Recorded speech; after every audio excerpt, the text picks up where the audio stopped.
Hi viewers, welcome to our channel. ప్రస్తుతం మనతో పాటు దాము బాలాజీ గారు సీనియర్ జర్నలిస్ట్ ఉన్నారు. వాటితో ఒకసారి మాట్లాడదాం. సార్ నమస్కారం సార్. నమస్తే. సార్, ఎస్ఎల్బీసీ టన్నెల్లో ఇరుక్కున్న 8 మంది కూడా చనిపోయారని చెప్పేసి మినిస్టర్స్ చెప్తున్నట్టుగా పత్రికల్లో వార్తల్లో వినిపిస్తూ ఉన్నాయి సార్. మరి మినిస్టర్స్ ఏం చెప్తున్నారు? 8 మంది ఇప్పుడు చనిపోయారా? అసలు వీళ్ళని ఎందుకు కాపాడలేకపోయారు సార్? శనివారం మార్నింగు జరిగిన ప్రమాదంలో 8 మంది ఈ ఎస్ఎల్బీసీ అంటే శ్రీశైలం లెఫ్ట్ బ్యాంక్ కెనాల్ అందులో ఇరుక్కుపోయారు. ఆ 8 మందిలో 2 ఇంజనీర్లు ఉన్నారు, 2 అమెరికన్ ఆపరేటర్స్ ఉన్నారు, ఇంకా 4 ఏమో వివిధ రాష్ట్రాలకు చెందిన, అంటే తెలంగాణ కాదు, జమ్మూ కాశ్మీర్, పంజాబ్ ఇలాగ వివిధ రాష్ట్రాలకు చెందిన 4 లేబర్ ఉన్నారు. వీళ్ళు 4 కూడా దాదాపు 13.5 కిలోమీటర్ల తర్వాత ఇరుక్కున్నారు. సో ఇప్పుడు వాళ్ళు ప్రాణాలతో ఉన్నారా లేదా అనేది పెద్ద ప్రశ్నగా మారింది. సో వాళ్ళని కాపాడడానికి ఆల్రెడీ ఆర్మీ, నేవీ, సింగరేణి, తర్వాత NDRF national disaster relief force, SDRF state disaster relief force, తర్వాత కంపెనీలు జయప్రకాష్ అసోసియేట్స్ అని ఈ మొత్తం కాంట్రాక్టు వాళ్ళే తీసుకుని, జేపీ అంటారు, జేపీ కంపెనీ, ఇలాంటి వాటిలో అనుభవం ఉన్న నవయుగ కంపెనీ, తర్వాత ర్యాట్ హోల్, నేను మొన్న వీడియోలో చెప్పినాను, ర్యాట్ హోల్ డిగ్గర్స్ అంటారు. వీళ్ళని ఢిల్లీ నుంచి పిలిపించారు. వీళ్ళు ఇంతకుముందుగా కూడా ఉత్తరాఖండ్లో ఇలాగా ప్రమాదం జరిగినప్పుడు కూడా ఈ ర్యాట్ హోల్ డిగ్గర్సే వెళ్ళి కాపాడారు. వాళ్ళని కూడా 14 మందిని రంగంలోకి దించారు. అయితే ఇప్పుడు ఏంటంటే ఇప్పటికీ మొత్తం కలిసి 584 మంది నిపుణులు దీంట్లో పనిచేస్తున్నారు ఈ రెస్క్యూ ఆపరేషన్లో. అయితే వాళ్ళు పదే లోపలికి వెళ్ళడం, మళ్ళీ బయటకు వచ్చేయడం జరుగుతుంది. ఇంకా యాక్చువల్గా ఎంత దగ్గరికి వెళ్ళగలిగారంటే ఇంకా 75 మీటర్ల దూరంలో వాళ్ళు ఉన్నారు. అయితే వాళ్ళ నుంచి మాత్రం ఎటువంటి సౌండ్స్ కానీ ఏమీ రాలేదు. సో వీళ్ళ ఫోన్ చేస్తే మాత్రం ఒక ఫోను రింగ్ అవుతుంది, అదైతే తెలిసింది వీళ్ళకి రింగ్ అవుతుందని. ఏంటంటే వీళ్ళు ట్రైన్లో వెళ్ళాలి అక్కడికి. ఇప్పుడు ఆ ట్రైన్ కొంత దూరం వరకు వెళ్ళగలిగింది, 13 కిలోమీటర్ల వరకు. తర్వాత దాంట్లోకి వాటరు, బురద అంతా వచ్చేస్తుంది. దాంతో అక్కడ ట్రైన్ ఆపేసి వీళ్ళు కన్వేయర్ బెల్ట్లో ముందుకి వెళ్ళగలిగారు కొంతవరకు. దాని తర్వాత వెళ్ళలేకపోయారు, ఎందుకంటే విపరీతమైన బురద, నీళ్లు, ఇవన్నీ ఎక్కువగా నీళ్ళ కంటే కూడా బురద ఎక్కువ ఉంది. అందుకని వెళ్ళడం వీళ్ళకి కష్టమైంది. ఆక్సిజన్ అయితే పంపిస్తున్నారు. అయితే ఇప్పుడు వాళ్ళు బతుకున్నారా లేదా అనేది పెద్ద ప్రశ్నగా మారింది.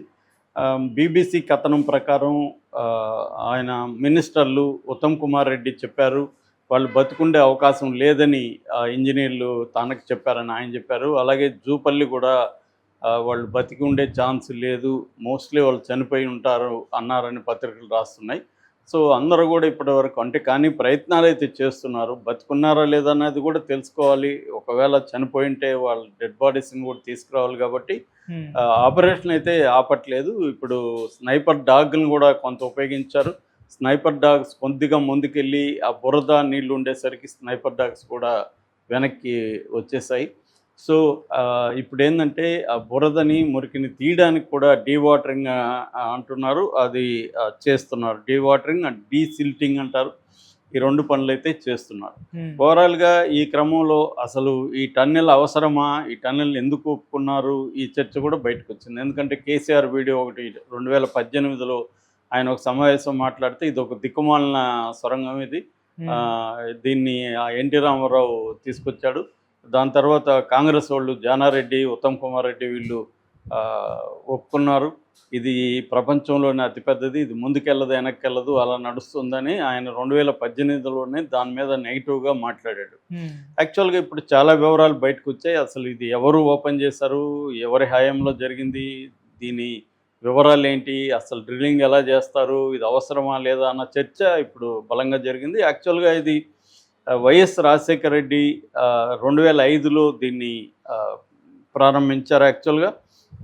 సో దాని తర్వాత కొంత ఇది బేసిక్గా ఏంటంటే నల్లమల ఫారెస్ట్లో వెళ్ళి శ్రీశైలం వాటర్ నుంచి నల్గొండ, ఉమ్మడి మహబూబ్ నగర్ జిల్లాలకు దాదాపు 4 లక్షల ఎకరాలకు ఇది నీళ్లు అందిస్తుంది. అట్లాగే 1000 గ్రామాల్లో ముఖ్యంగా 517 నల్గొండలో ఉండే 517 ఫ్లోరైడ్ గ్రామాలు, అక్కడ ఫ్లోరైడ్ అనేది ఎక్కువ వాటర్లో ఉంటుంది. అందుకని ఈ వాటర్ని ఆ గ్రామాలకి తాగునీళ్ళుగా ఇవ్వాలనేది కూడా ఈ పథకం ఉద్దేశం. ఇది ఎందుకు పెట్టారంటే ఇది ఆ అడవిలో అభయారణ్యం అది. ఈ అభయారణ్యంలో యానిమల్స్ని డిస్టర్బ్ చేయకూడదు, అట్లాగే ఎన్విరాన్మెంట్ ఇబ్బంది కలగకుండా బయట నుంచి తీసుకొస్తే యానిమల్స్కి ఇబ్బంది, చాలా చెట్లు కొట్టేయాల్సి వస్తుంది.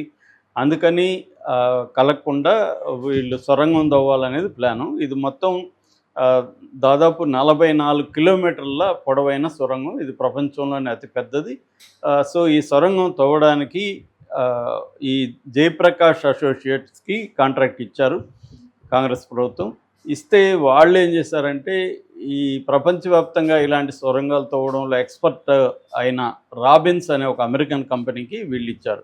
ఇప్పుడు రాబిన్స్ ఇది మొత్తం వచ్చి రాబిన్స్ అయితే రంగంలోకి దిగింది. మొత్తం 4,637 కోట్ల వర్త్ అనమాట ఇది ఈ సొరంగం. అంత ఖర్చు అవుతుంది. ఆల్రెడీ 2,689 కోట్లు ఖర్చు పెట్టేశారు. ఇంకా 1,948 కోట్లు అవసరం అని చెప్తున్నారు దీనికి. ఇది ఇంకా దాదాపు ఇది మనకి చెప్పాలంటే ఉమ్మడి ఆంధ్రప్రదేశ్ ఉన్నప్పుడు 52% సొరంగం కంప్లీట్ అయిపోయింది. తెలంగాణ ఏర్పడినాక ఈ 10-11 ఏళ్లలో ఓన్లీ 24% మాత్రమే అయ్యింది అన్నమాట. సో ఇంకా అవ్వాల్సి ఉంది. ఇంకొక 76% అయింది. ఇంకా 24% పెండింగ్లో ఉంది. సో ఇదేంటంటే ప్రతి 400 మీటర్లకు కూడా 14 కోట్లు ఎంతో అవుతుంది. ఒక్కొక్క వెరీ కాస్ట్లీ వ్యవహారం. దీనికని ఏంటంటే టీబీఎం అంటారు. టీబీఎం అంటే tunnel boring machine. Tunnel boring machine అనేది మామూలుగా 43 కోట్ల నుంచి 850 కోట్ల వరకు ఉంటాయి. డిఫరెంట్ మిషన్స్ ఉంటాయి. సో ఇది కూడా దాదాపు 500-600 కోట్లు అని చెప్తున్నారు. ఈ 2 మిషన్లు తెప్పించారు దీనికోసం. ఒక మిషన్ తెప్పియాలంటే 2 ఏళ్ళు పడుతుందని చెప్తున్నారు. ఎందుకంటే ఆ పార్ట్స్ అన్నీ తీసుకొచ్చి ఆన్ సైట్ అసెంబ్లింగ్ చేయాలి. 2 మిషన్లు అంటే ఇటు ఇన్సైడ్ అండ్ అవుట్ సైడ్, ఇటు నుంచి పోతుంది, అటు నుంచి వస్తుంది. అలాగా ఒక మిషన్ ఏంటంటే ఇలా వెళ్తే మళ్ళీ వెనక్కి రాదు, ముందుకు వెళ్ళాల్సిందే. సో లేకపోతే దాన్ని నిప్పాలి. సో అది పరిస్థితి. ఇది వచ్చి డబుల్ షీల్డ్ మిషన్ అని చెప్తున్నారు. దీనికి డ్రిల్లింగ్ అండ్ బ్లాస్టింగ్ చేయకుండా కటింగ్ హెడ్ ఉంటుంది. ఆ కటింగ్ హెడ్ తీసుకుంటా వెళ్తుంది. దీన్ని ఆపరేట్ చేసుకుంటా వీళ్ళు వెళ్తారు. మట్టి నీళ్ళు వచ్చినప్పుడు మాత్రం అది ఇబ్బంది అవుతుంది. ఇలా మధ్యలో ఎక్కడ గ్యాప్ లేకుండా చేస్తున్నారు. ఇదే దీనికి ప్రాబ్లం కూడా. మధ్యలో ఎక్కడైనా పెట్టుండాలి, అవి పెట్టలేదు వీళ్ళు అనేది ఒక విమర్శ. ఇంజనీరింగ్ నిపుణుల నుంచి వస్తున్న విమర్శ ఏంటంటే కంప్లీట్ టనల్ చేశారు కానీ మధ్యలో ఒక అవుట్లెట్ లాంటివి పెట్టి ఉంటే ఇప్పుడు రెస్క్యూ అనేది కూడా ఈజీ అయ్యేది. ఆ రెస్క్యూ లేని పరిస్థితి అయితే ఉంది. ఎందుకంటే ఇటు నుంచే వెళ్ళాలి, ఒకే వైపు నుంచి వెళ్ళాలి, అది కష్టంగా ఉందని చెప్తున్నారు. సో ఇది ఇప్పుడు జరిగింది వచ్చి ఆమ్రాబాద్ అభయారణ్యంలో ఈ ఇన్సిడెంట్ జరిగింది. సో ఇంకా 75 మీటర్లు వెళ్ళగలిగితే వస్తుంది. ఈరోజు ఎండ్ లోపల అవుతుందా లేదా అనేది కూడా చూడాలి. కానీ ఇప్పుడు అన్నిటికంటే ఏంటంటే 8 మంది ప్రాణాలతో లేరు అన్న వార్త మాత్రం వినిపిస్తుంది. అది కన్ఫామ్ అయితే కాదు కానీ ఇప్పటి వరకు, ఎందుకంటే 75 మీటర్ల దూరం అంటే వాళ్ళు బతుకుంటే సౌండ్లు ఏమన్నా వినబడాలి కదా. సో వినబడట్లేదు. అంటే వీళ్ళు చెప్తున్నది ఏమంటే బురదకు దాటి కానీ వాళ్ళు ఒక ప్లెయిన్ ప్రాంతం ఉంది, అక్కడ కానీ ఉంటే వాళ్ళు బతికే ఛాన్స్ ఉంది. కానీ బురద వైపు ఉంటే వాళ్ళు వెనక్కి వెళ్ళలేరు, ముందుకు వెళ్ళలేరు. సో వాళ్ళకి ఆక్సిజన్ కూడా మళ్ళీ వీళ్ళు అయినాక పునరుద్ధరించారు కానీ అప్పటికే ఆక్సిజన్ వాళ్ళకి అందకుండా బిగినింగ్లోనే చనిపోయి ఉండొచ్చు అనేది వీళ్ళు ఇప్పుడు నిపుణులు చెప్తున్నారు.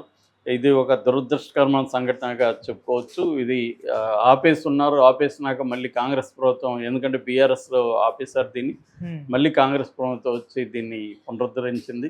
ఈ మధ్య కూడా వర్షం ఇవన్నీ ఎక్కువ పడడం వల్ల అది ఆగిపోయింది. మొన్ననే ఒక 2 వారాలకు ముందు మాత్రమే అది మళ్ళీ స్టార్ట్ చేశారు వర్క్. సో ఇప్పుడు దాని నుంచి అక్కడ యాక్చువల్గా 50 మంది వెళ్తే 8 మంది ఇరుక్కున్నారు. మిగతా వాళ్ళు 42 మంది బయట